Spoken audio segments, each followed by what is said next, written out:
बिस्मिल्लाहिर्रहमानिर्रहीम। अस्सलाम वालेकुम नाजरीन, आप देख रहे हैं उस्मान कसाना यूट्यूब चैनल। आप जानते हैं कि मैं अक्सर वीडियोस अवामी इश्यूज़ पर बनाता हूँ, उसमें पॉलिटिकल इश्यूज़ भी लामहला आ जाते हैं। आज मैं आपसे एक ऐसे अहम मौजू पे बात करना चाहता हूँ जिसका ताल्लुक़ हमारे मुल्क की अशराफिया से भी है और बराह रास्त उससे आम आदमी भी मुतासिर होता है। मामला है प्रोटोकॉल का। प्रोटोकॉल कुछ ज़रूरी प्रोटोकॉल्स होते हैं और कुछ गैर ज़रूरी नुमाइशी प्रोटोकॉल्स होते हैं। इसमें हर सतह की जहनीत का मामला भी कार फरमा होता है और कुछ लाजमी चीज़ें भी होती हैं। मिसाल के तौर पे हुक्मरानों में अगर देखा जाए तो वज़ीर आला, वज़ीर आज़म या गवर्नर्स या वज़रा, उन सब के एक सेट प्रोटोकॉल्स हैं जो हमारी एक आइनी हुदूद व क़यूद में रहते हुए जिन पर अमल पैरा हुआ जाता है। इसी तरह आला अदलिया में मुख्तलिफ़ इदारों के सरबराहान के लिए ये एक पूरा सेट प्रोटोकॉल है जिस पे कमेंट करना कोई मुनासिब नहीं है। लेकिन एक बड़ी दिलचस्प बात मैं आपसे आज करने जा रहा हूँ। इस्लामाबाद हाई कोर्ट के चीफ जस्टिस अतहर मिनल्ला साहब, उनकी खुशदामन का इंतकाल हुआ हरीपुर में। वहाँ से इस्लामाबाद से ज़ाहिर है हाई कोर्ट के जजेस अपने चीफ जस्टिस की सास साहिबा, उनकी खुशदामन के इंतकाल पर ताज़ियत के लिए एक पूरा फ्लीट, पूरा काफ़िला इस्लामाबाद से हरीपुर जाता है। वहाँ चीफ जस्टिस अतहर मिनल्ला साहब से वो ताज़ियत के बाद जब वापस आ रहे थे तो वापस आते हुए रास्ते में जो प्रोटोकॉल की गाड़ियाँ थीं उनमें से किसी एक ने बेअदबी की। क्या बेअदबी की? गाड़ियाँ एक तरीके से तरतीब से जा रही हैं, जजेस साहिबान भी गाड़ियों में मौजूद हैं। पीछे प्रोटोकॉल की एक गाड़ी में हाई कोर्ट के अपने ड्राइवर ही चला रहे थे। किसी एक गाड़ी के ड्राइवर ने प्रोटोकॉल की खिलाफ वर्जी की। क्या खिलाफ वर्जी की? कि उसने उस तरतीब को बर्खास्त कर दिया जिस तरतीब से गाड़ियां चल रही थी। वो हॉर्न देकर गाड़ी को लाइन से निकाल के आगे ले जाने की कोशिश कर रहा था, या कोई और वजह हो सकती, लेकिन उसने तरतीब को मुतासिर किया और गाड़ी आगे उसने, जैसे हम कह सकते हैं ना, क्रॉस की। किसकी गाड़ी क्रॉस की? किसको ओवरटेक किया? जज साहब की गाड़ी को। हाई कोर्ट के जजेस बैठे थे गाड़ी में, इंतजामी जज जो हैं हाई कोर्ट के, उनकी गाड़ी को जब उसने क्रॉस किया, ओवरटेक किया, बाईपास किया। ये जब काफिला इस्लामाबाद हाई कोर्ट वापस अपनी मंजिल पर पहुंच गया, हरीपुर से वापस इस्लामाबाद, अगले दिन जनाब हाई कोर्ट के जो 4 ड्राइवर्स हैं उनको रिटन लिखा हुआ एक नोटिस मौसूल होता है। उनको लिखा जाता है कि आप वजाहत दें, जिसे हम कहते हैं शो कॉज नोटिस। उनसे वजाहत मांगी गई 7 दिन के अंदर अंदर कि आपने जजेस के अदब की नाफरमानी करते हुए उनके आदाब को बजा नहीं लाए, आपने गाड़ी को क्रॉस किया। ये बज़ाहिर बड़ी मामूली सी बात लगती है, लेकिन देखें आप इसकी जुज़ियात में जाएं, इसकी थोड़ी सी तय में जाएं कि हमारा माइंड सेट क्या है। मैं यकीनी तौर पे कह सकता हूं कि ये जजेस का मामला नहीं होगा। जिसे हम कहते हैं ना, शाह से ज्यादा शाह के वफादार कुछ ऐसे होते हैं। और फिर ये बात साबित भी हुई। मैं आपको आगे चल के बताता हूं कि ये बात साबित कैसे हुई।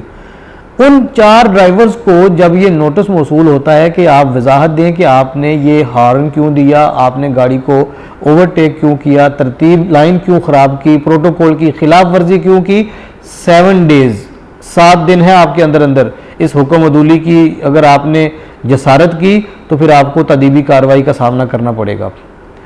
ये जो लेटर था, ये जैसे भी हुआ ये सोशल मीडिया पे आ गया। अब सोशल मीडिया पे आके इतना वायरल हुआ, इस पे कमेंट हुए, ट्विटर पे, फेसबुक पे, इंस्टाग्राम पे, हर जगह पे इसको लोगों ने आड़े हाथों लिया कि ये क्या है। एक रोड पर चलती हुई गाड़ी अगर आगे भी नहीं, हो सकता है वो किसी पॉजिटिव सेंस में आगे गई हो सकता है वो किसी, मतलब जिसे हम कह सकते हैं कि आसानी पैदा करने के लिए गाड़ी को इस तरह से उन्होंने आगे बढ़ाया हो। बहरहाल जो कुछ भी था, इस शो काज नोटिस को काफ़ी तनकीद का निशाना बनाया गया, काफ़ी तनकीद का सामना करना पड़ा सोशल मीडिया पे। और आज ये खबर सामने आई है जब मैं आपसे ये वीडियो रिकॉर्ड करवा के बात कर रहा हूँ, और मैंने गालबन वीडियो बनाई भी इसीलिए है। अगर ये इसका जवाब हमें ना मिलता तो शायद मैं वीडियो ना आपसे शेयर करता।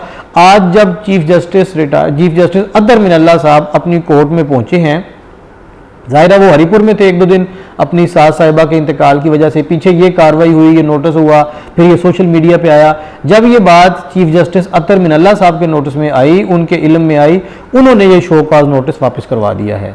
अब वो जो वजाहत मांगी गई थी 4 ड्राइवर से 7 दिनों में, और उन्हें एक डर और खौफ पैदा कर दिया गया था उनकी सर्विस के हवाले से, एक छोटी सी हरकत और जसारत की वजह से अब उनसे वो खौफ टल गया है और ये वापस ले लिया गया।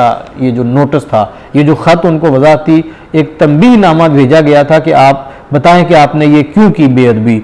अब उस नोटिस को वापस लेकर, बल्कि मैं ये आपको पढ़ के सुनाना चाहता हूँ कि उसकी जो वजह बयान की गई है कि ये गलत फहमी की बिना पर ऐसा हो गया था, ऐसा करना कोई बहुत ज़्यादा ज़रूरी नहीं था। और ये भी लिखा गया है कि ये चीफ जस्टिस की मंजूरी के बगैर नोटिस जारी हुआ था। ऐसा हरगिज़ नहीं हो सकता कि चीफ जस्टिस की मंजूरी के बगैर कोई नोटिस किसी को भिजवा दिया जाए। एडमिनिस्ट्रेशन कर सकती है, इंतज़ामी जज साहब जिनकी गाड़ी को ओवरटेक किया गया था वो शायद नालां हुए हों, या उनकी वजह से या उनके नाम पे, उनके बिहाफ पे ये कर दिया गया हो। लेकिन जब इसकी देखा गया कि हाई कोर्ट की, हमारी आला अदलिया की, एक हमारे बड़े प्रेस्टिजियस इंस्टीट्यूशन की एक सुबकी हो रही है सोशल मीडिया पर, नौजवान सोशल मीडिया पे के जो एक्टिविस्ट हैं वो अपनी अपनी इस पे कमेंट कर रहे हैं, इस पे तरह तरह से तंज किया जा रहा है, निशाना बनाया जा रहा था। हमारी आवाम तो पहले ही बड़ी तंग है, हमारी आवाम तो पहले ही मौका ढूंढती है।